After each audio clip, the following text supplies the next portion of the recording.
আগে সবাইকে শারদীয়ার শুভেচ্ছা জানাই। সবার পুজো খুব ভালোভাবে কাটে।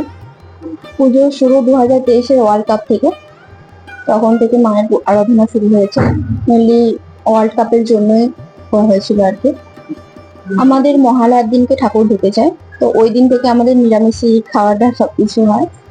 তো ও মহালয়ার দিনকে আমরা একটা করি, দুঃস্থ মানুষদের জন্য কিছু ব্যবস্থা রাখি আর কি। আর মহালয়ার পর ষষ্ঠী থেকে পুজো শুরু হয় আমাদের। ষষ্ঠী থেকে পুজো শুরু, সকালে ষষ্ঠী তলায় যেমন পুজো হয়েছে, আবার বিকেলে চলে আবার কালকের পুজোর জগজ্জয়ন্তী হচ্ছে। না, কুমারী পুজোটা আমাদের বাড়িতে হয় না, আমাদের বলি আছে। বলি বলতে ওই ফল বলিটা, যেটা সাধারণত হয়ে থাকে।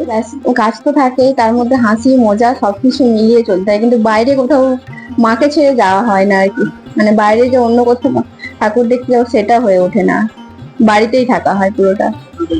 না, মিস তো করছি, কিন্তু ও কোনো বছরই পুজোতে থাকে না।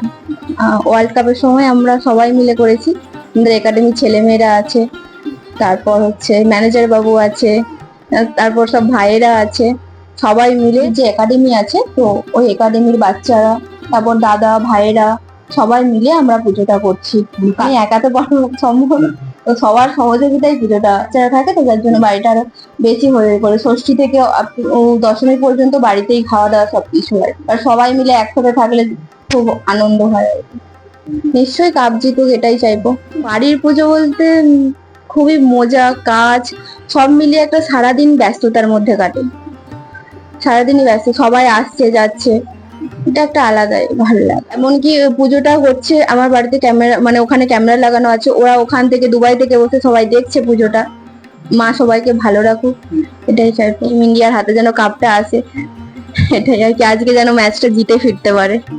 আমার নাম পিয়ালি মাঝি গড়ানি।